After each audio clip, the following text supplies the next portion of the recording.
All right, let's dive into Washington, D.C., a city that's somehow both a beacon of democracy and a hotbed of backroom deals so shady they'd make Richard Nixon blush.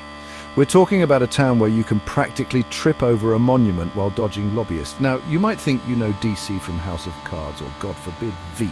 But let me tell you, the real D.C. is even weirder, wilder, and yes, occasionally more scandalous than anything on television. We're going to break down everything from the best dive bars to the most hallowed halls of power. Because frankly, you can't understand one without the other. Buckle up, because we're about to embark on a whirlwind tour of America's capital city. Just try not to get too distracted by the sheer concentration of ambition in the air. You've been warned. So, you're picturing stuffy politicians in ill-fitting tuxedos at some embassy fundraiser, aren't you? Well, banish that thought. DC's nightlife is surprisingly bumping. We're talking underground jazz clubs where the saxophone wails louder than a filibustering senator and speakeasies hidden in plain sight, whispering promises of handcrafted cocktails and maybe even a little insider trading. Look, the truth is everyone from interns to ambassadors needs to unwind after a long day of, running the free world. That's where places like the Black Cat and the 930 Club come in, legendary venues that have seen more rising stars than a political action committee's donor list. Just be careful who you badmouth at the bar, because in DC you never know who's listening. Now, for a city obsessed with power, it's only natural to wonder where the powerful lay their heads at night. No, we're not talking about those sad little cots they wheel out for all-night filibusters. We're talking about the actual residences of DC's political elite.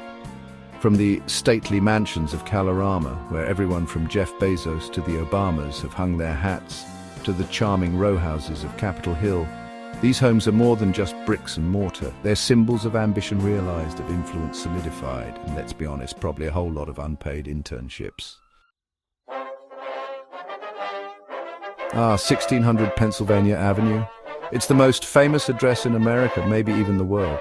But let's be honest, the White House is more than just a building. It's a symbol. It's a lightning rod for hopes and dreams, for fiery protests and awkward photo ops. We're going to delve into the history of this iconic residence, from its days as a smouldering ruin after the War of 1812 to, well, whatever you'd call its current state. We'll explore the stories behind the Oval Office, the Rose Garden, and maybe even whisper about a few presidential ghosts. Chapter 4, DC pubs where everybody knows your name and your voting record. Look, even politicians need a place to grab a pint and unwind, and in DC that place is usually a dimly lit wood-panelled pub. But don't let the cozy atmosphere fool you. These aren't your average watering holes. We're talking about institutions like the Old Ebbitt Grill, a favourite haunt of presidents and journalists alike, or the Dubliner, where you might just find yourself sharing a Guinness with a Supreme Court justice. Just remember, what happens in a DC pub rarely stays there. In fact, it might just end up on the front page of Politico the next morning. Chapter 5, DC bars, from swanky hotel lobbies to hipster haunts. Okay, so maybe pints and power lunches aren't your thing. Don't worry, DC's got you covered. This city boasts a bar scene as diverse as its population, from swanky rooftop bars overlooking the monuments to underground speakeasies where the cocktails are strong and the secrets are even stronger. We're talking places like the Columbia Room, a temple to mixology, or the Gibson, a dimly lit haven for whiskey lovers and aspiring political operatives. Just be sure to pace yourself, because in DC the night is always young and the gossip never sleeps. Chapter 6. Casinos, placing your bets in and around the district. Now, you might think a city built on political gambling wouldn't need actual casinos, but you'd be wrong. While DC itself only has one rather underwhelming gambling establishment, the surrounding areas have fully embraced the thrill of the slots and the roulette wheel. Just a hop, skip, and a jump away, you'll find mega casinos like MGM National Harbor and Live Casino and Hotel, offering everything from poker tournaments to all-you-can-eat buffets. It's enough to make you wonder if those campaign finance laws are really all that strict after all. Alright, let's be honest, when you think DC schools, you probably think Georgetown and its endless parade of khaki pants and political aspirations. But hold on a second, because DC's got a surprisingly diverse and vibrant college scene offering way more than just a pathway to a White House internship. From the historically black Howard University, a cultural powerhouse, to the creative haven of the Corcoran School of the Arts and Design, these institutions are shaping the next generation of artists, activists, and yes, maybe even a few future presidents. Now, we can't talk about DC education without mentioning the big dogs, the universities that practically ooze prestige and influence. We're talking about places like George Washington University, strategically located just a stone's throw from the World Bank and the IMF, and American University churning out diplomats and policy wonks faster than you can say international relations. These aren't just places of learning, they're breeding grounds for future world leaders, think tanks, and maybe even the occasional scandal involving a misplaced dissertation.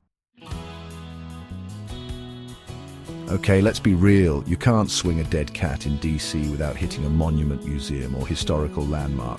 But don't just wander aimlessly, snapping selfies with Abraham Lincoln like a lost tourist. DC's attractions tell a story, a messy, complicated, and often inspiring story about the ideals of America. So yes, visit the Lincoln Memorial and feel the weight of history. But then head over to the National Museum of African American History and Culture and confront the realities of that history. And hey, if you stumble upon a protest or two along the way, well, that's just DC being DC. Look, everyone knows about the Smithsonian and the National Mall, but DC is so much more than just a collection of marble monuments and stuffy museums. We're talking about hidden gem neighborhoods like DuPont Circle with its charming bookstores and quirky boutiques, or the U Street Corridor, a historic hub for black culture and nightlife.